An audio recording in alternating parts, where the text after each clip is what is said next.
Morning student. मैं संजय राठौर आपके अपने YouTube channel smart competition classes में आपका स्वागत करता हूं। आज का जो हमारा टॉपिक है वो है अलंकार। अलंकार वैसे तो हमने डेफिनेशन के माध्यम से अलंकार बहुत सारे पढ़े हैं, ठीक है, मगर क्या है कि हम उन चीज़ों को क्या है याद कैसे करें, कैसे शॉर्ट ट्रिक में हम उन चीज़ों को याद करें जो क्या है हमारे माइंड पर हमेशा चीज़ें बनी रहें और हमें हमेशा याद रहें। ठीक है, तो आइए चलते हैं कि एक अलंकार की छोटी सी कविता के माध्यम से क्या है कि हम सारे अलंकार को बहुत ही अच्छी तरीके से लर्न कर सकते हैं, याद कर सकते हैं, जिससे क्या है कि हम और चीज़ों को कभी भी हम भूलेंगे नहीं। जैसे एक ये ट्रिक है हमारी कि बार बार एक वर्ण जो आए अनुप्रास की भाषा और यमक में जोड़ा आकर अलग अर्थ दर्शाता और श्लेष में एक शब्द के अर्थ अनेकों भाई अतिशयोक्ति में बड़ा चढ़ाकर छोटी बात बताई चरण कमल एक रूप मान कर रूपक की परिभाषा सासी से समसरिस मान लो उपमा जी की आशा उत्प्रेक्षा संकेत समझ लो मन मानो जन जानो दो चीजों में भ्रम पैदा हो भ्रांतिमान पहचानो। ठीक है, जैसा कि आपको पता है कि यहाँ पे जो अलंकार जो होते हैं हमारे वो दो प्रकार के होते हैं। अगर अलंकार के प्रकार की बात की जाए होते हैं वो वैसे हमारे दो प्रकार के होते हैं। एक होता है हमारा शब्द अलंकार और दूसरा होता है हमारा अर्थालंकार। एक होता है हमारा शब्द अलंकार, एक होता है अर्थालंकार। शब्द अलंकार में क्या होता है कि शब्द अलंकार में जहां शब्द के माध्यम से चमत्कार हो या जहां शब्दों में चमत्कार पाया जाए तो वहां पे हमारा शब्द अलंकार होता है, और जहां पे अर्थ के आधार पर चमत्कार उत्पन्न हो, काव्य में अर्थ के आधार पर चमत्कार हो तो वहां पे अर्थालंकार होता है। ठीक है, और शब्द अलंकार के अगर प्रकार की बात करें तो शब्द अलंकार तीन प्रकार के होते हैं। जो ये हमारी कविता लिखी हुई है इसमें अगर हम बात करें तो स्टार्टिंग की ये तीन अलंकार जो होते हैं वो हमारे शब्द अलंकार के अंतर्गत आते हैं, और बाकी जितने अलंकार हैं वो हमारे किसके अंतर्गत आते हैं, अर्थालंकार के। ठीक है, अब बात करते हैं, आइए चलते हैं, आप बात करते हैं कि अलंकार को हमें कैसे इसमें पहचानना है। जो हमारी कविता लिखी हुई है इसमें हमें अलंकार को पहचानना कैसे है। तो यहाँ पे देखो लिखा हुआ है कि बार बार एक वर्ण जो आए अनुप्रास की भाषा, कि जहां पे बार बार एक वर्ण की आवृत्ति अगर बार बार हो तो वहां पे क्या होता है, अनुप्रास अलंकार होता है। ठीक है, अब बात करते हैं हम कि अगर वर्ण क्या होता है और शब्द क्या होता है, क्योंकि वर्ण शब्द और इन चीजों में क्या है कि अलग अलग अंतर होता है। वर्ण क्या होता है कि वर्ण को ना हम किसी विधि द्वारा अलग कर सकते हैं ना ही तोड़ सकते हैं। जैसे मान लिया अगर यहाँ पे आ लिखा हुआ है तो आ को क्या है हम अलग नहीं कर सकते, ये होता है हमारा वर्ण या अक्षर। ठीक है, वर्ण या अक्षर। और वही होता है कि जो दो या दो से अधिक शब्दों से मिलकर बनता है तो वो हमारा वाक्य होता है, और दो शब्दों से मिलकर बनता है वो दो वर्णों से मिलकर बनता है वो हमारा शब्द होता है। ठीक है, अगला अलंकार की बात करें अगर तो और यमक में जोड़ा आकर अलग अर्थ दर्शाता। जहाँ पे यमक अलंकार में क्या है, जोड़ा आकर अलग अर्थ दर्शाता, यानी कि चीजें क्या है जोड़े में आती हैं और उन दोनों का अर्थ क्या होता है, अलग अलग होता है। जैसे कनक कनकते सौ मुनि मादकता दिखाए बा खाए बोराए जब पा पाए बोराए, यानी इसमें कनक कनक जो दो शब्द आते हैं हमारे, कनक और कनक, ये जो दोनों शब्द हैं वो हमारे देखने में तो सेम लगते हैं मगर इन दोनों का अर्थ क्या है, अलग अलग होता है। ठीक है, ऐसे ही क्या है एक दूसरा अलंकार के उसके उदाहरण की बात करें तो काली घटा का घमंड घटा, तो उसमें क्या है जो घटा शब्द आ रहा है दो बार आया है। तो एक घटा शब्द में क्या है कि बादल, काले बादल।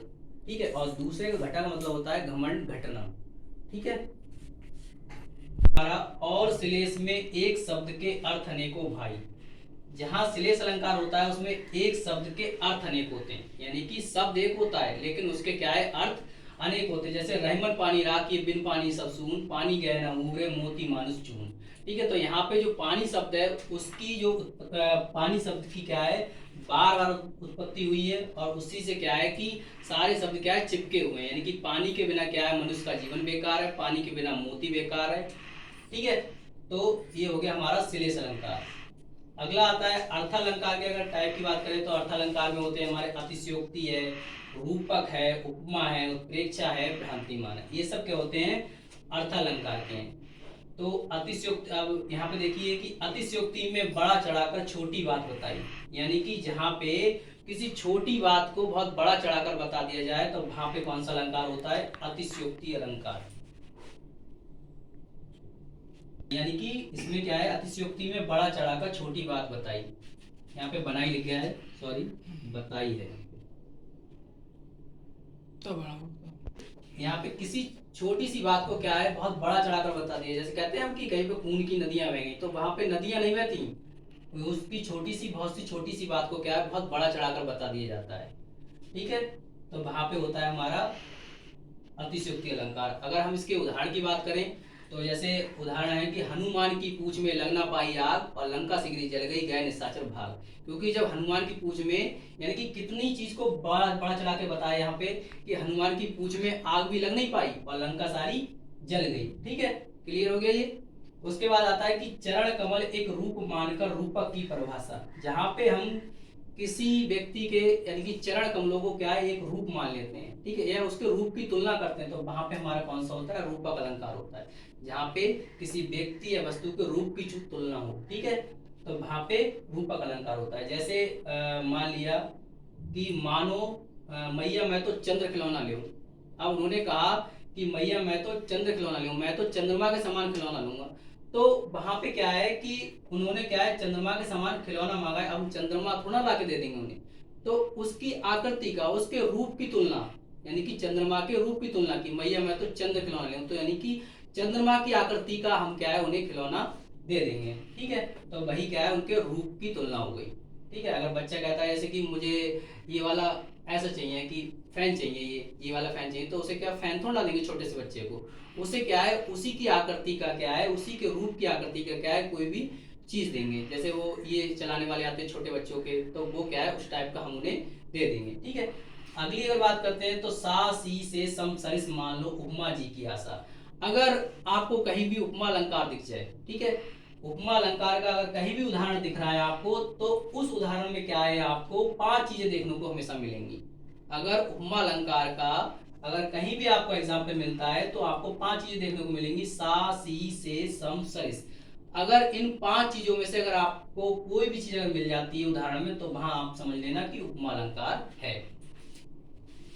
जैसे अगर एग्जाम्पल की बात करें तो हरिपद कोमल कमल से, यहाँ पे लिख देते हैं। अच्छा, हरिपद कोमल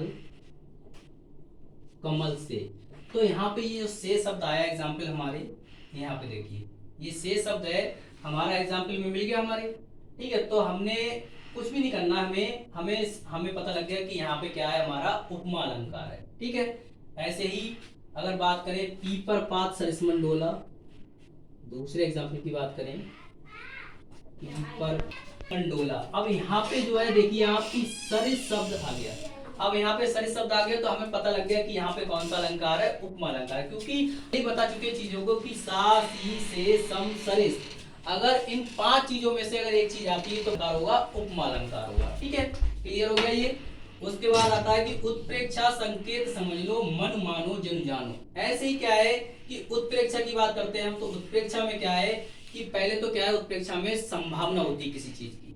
ठीक है, कि यहाँ क्या है कि किसी भी चीज के अगर संकेत है, संकेत दे रखा है या कोई संभावना हो रही है, जैसे सोहत ओढ़े पीत पर श्याम सलोने गाल और मनो नीलमणि शैल पर आतप प्रयोग प्रभात। ठीक है, उधर ये तो हो गया एग्जाम्पल। अगर हम बात करें कि हम पहचानेंगे कैसे अलंकार को, तो उसमें क्या है? जहां भी अगर उत्प्रेक्षा अलंकार होगा तो वहां इन 4 चीजों में से एक चीज दे रखी होगी एग्जाम्पल में, चाहे मनु दे रखा हो, मानो दे रखा हो, जनु जानो दे रखा हो। ठीक है, इन चारों में से अगर एक चीज जहां दे रखी है अलंकार में, तो वहां समझ लेना कि उत्प्रेक्षा अलंकार है। हमें कुछ नहीं करना है, सिर्फ क्या है? ट्रिक के माध्यम से हमें सीखना है और चीजों को क्या है? बहुत अच्छे से समझना है। एक एक पॉइंट क्या है? एक एक पॉइंट में सारी चीजें क्लियर हो रही है हमारी। अगर आप अच्छे से इन चीजों को समझते हो तो आपको अलंकार जीवन में कभी भी आप नहीं भूलोगे। और ट्रिक के माध्यम से जो सारे अलंकारों में ये चीज देखने को मिलती है हमें। और हमेशा क्या है अलंकार ऐसे ही पूछे जाते हैं। अगर ये अलंकार हैं जो इम्पोर्टेंट की बात की जाए तो इसमें जैसे अनुप्रास है, यमक है, श्लेष है, जितने भी हमने यहाँ पर कराए हैं वो सारे ही अलंकार इम्पोर्टेंट हैं। ठीक है, अब बात करते हैं अगले अलंकार की। ये क्लियर हो गया। इसमें एग्जाम्पल आपको बताया कि सोहत ओढ़े पीत पट श्याम सलोने गार और मनो नीलमणि शैल पर आतो परे प्रवार। ठीक है, तो यहाँ पे क्या है कि मनु शब्द आ गया। ठीक है, तो वहां पे क्या हो गया हमारा उत्प्रेक्षा अलंकार हो गया। अगला है हमारा दो चीजों में भ्रम पैदा हो भ्रांति मान पहचानो। जहां पर क्या है हमें दो चीजों में भ्रम पैदा हो जाए यानी कि भ्रम की स्थिति पैदा हो जाए तो वहां पे हमारा क्या होता है भ्रांतिमान अलंकार होता है। ठीक है, जहां पे हमें दो चीजों में भ्रम पैदा हो यानी कि जैसे किसी दो चीजें, जैसे एक एग्जाम्पल था कि उसमें क्या है सांप और हाथी के बारे में बताया गया है। ठीक है, सांप और हाथी के बारे में। ठीक है, दो चीजों में भ्रम पैदा हो भ्रांतिमान पहचानो यानी कि जहां पे दो चीजों में भ्रम की स्थिति पैदा हो जाती है तो वहां पे कौन सा अलंकार होता है हमारा भ्रांतिमान अलंकार। ठीक है, एग्जाम्पल आपको बताते हैं इसका, क्योंकि इसका एग्जाम्पल क्या है आपने बहुत कम देखने को मिलता।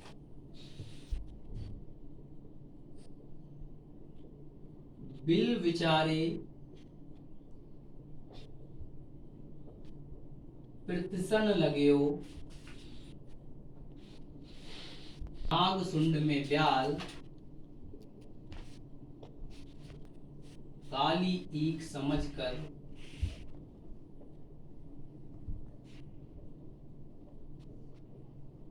उठा लियो तत्काल।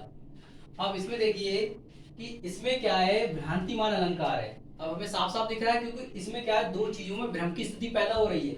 यहाँ पे देखो बिल बिचारे प्रतिसन लगे हो नाग सुंड में ब्याल काली ईख समझकर उठा लियो तत्काल। यहाँ पे क्या है हाथी और सांप की बात की गई है क्योंकि यहाँ पे बिल बिचारे प्रतिसन लगे हो यानी कि दोनों क्या है आपस में विचार कर रहे हैं। हाथी और सांप दोनों आपस में विचार कर रहे हैं। जो सांप है वो हाथी की सूंड में घुसना चाह रहा है, वो उसे बिल समझ बैठा है, और काली ईख समझकर उठा लियो तत्काल।